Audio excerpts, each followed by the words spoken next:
Hello, welcome to any community.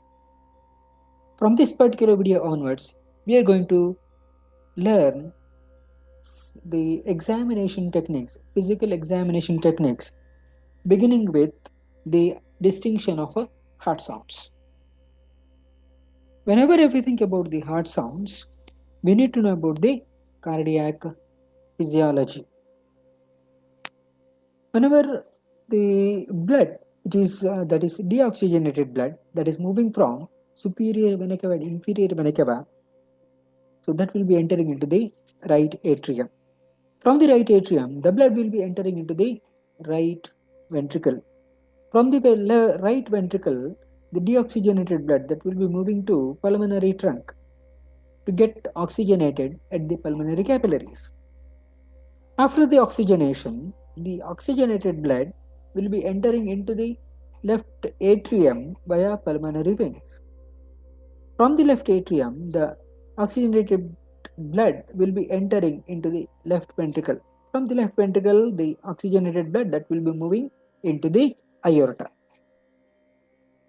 So, among these four chambers, the ventricles are considered to be the dominant chambers. So, that means these are the deciding chambers to produce the heart sounds. When the blood is entering into the left ventricle from the left atrium, so that will be in the relaxed state. When the left ventricle is going to get contracted, so that will be responsible for the movement of the blood upwards. Initially, that will be the mitral valve that is going to come into picture at that particular time. So, to prevent the movement of the blood from the ventricle to atrium, so this will be closed. At this particular juncture, the S1 sound is produced. So, due to this, the blood during pumping of the left ventricle will be entering into the aorta. When the left ventricle is going to get relaxed, so the blood will start entering into the left ventricle. At that particular time, the semilunar valves they are going to get closed to prevent the entry of the blood from the descending aorta, ascending aorta to the left ventricle. At this particular juncture, S2 sound is produced. In the same way, the right ventricle, so the to prevent the blood from the right ventricle to right atrium, so this will be resulting in the closure of the tricuspid valve at that particular time period. So S1 sound is produced, and when the blood is entering into the pulmonary trunk, so the backflow of the blood during the relaxation of the right ventricle, so this will be producing the S2 sound. In other words, the closure of atrioventricular valves produce the S1 sound, and closure of the semilunar valves will be producing the S2 sound. This will be analyzed during the auscultation of the precordium. So that means we are going to use the stethoscope over the area of the chest where the heart is being attached to the chest wall.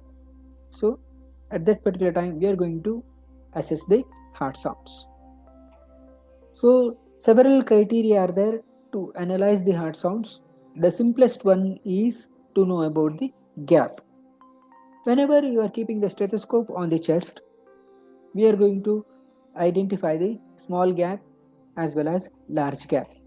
The small gap is being termed as systolic pause or systolic gap, and large gap that is being termed as diastolic pause or diastolic gap. So the sound which is being produced soon after the systolic gap that is being termed as S2, and the sound that is being produced soon after the diastolic gap that is S1. In other words, the sound which precedes the systolic gap that is S1, and the sound which precedes the diastolic gap that is S2. This is the first criteria to distinguish the S1 and S2 sound. The second criteria, that is duration of the heart sound, that is the uh, the measurement of the sound in terms of x-axis. So S1 sound, the duration will be more than the S2 sound. The third criteria, that is pitch of the sound, that is the measurement of the sound in terms of y-axis. So the pitch of the S2 will be more than pitch of S1. The fourth criteria to distinguish the heart sound, that is the dominance of the sound. Whenever if you think about the dominance of the sound, we need to know about the four auscultatory areas. So when you think about the auscultatory areas, the area which is being present just on the right side of the sternal angle, the sternal angle identification is, you need to know about the suprasternal notch, then come exactly below, nearly at around 5 centimeters, we are going to identify the transverse elevation, that is being termed as sternal angle. On the right side of the sternal angle, which is being depicted here with the blue circle, that is aortic valve. And on the left side of the sternal angle, which is being depicted by the green circle, that is being termed as the pulmonary valve. In these particular aortic and pulmonary valve, there will be the dominance of S2 sound.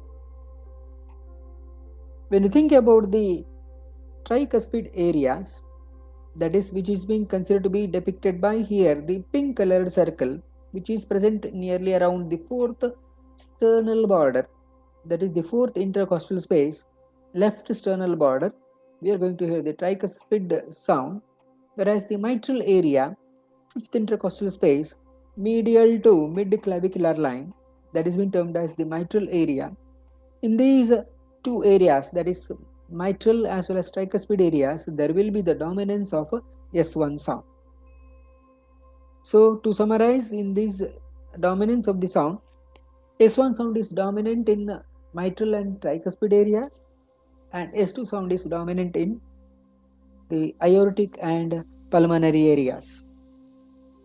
The take-home messages from today's discussion are, the heart sounds are actually the auscultatory findings of a cardiovascular system examination. We are going to use the stethoscope and we are going to auscultate the four areas, that is mitral, tricuspid, pulmonary and aortic areas.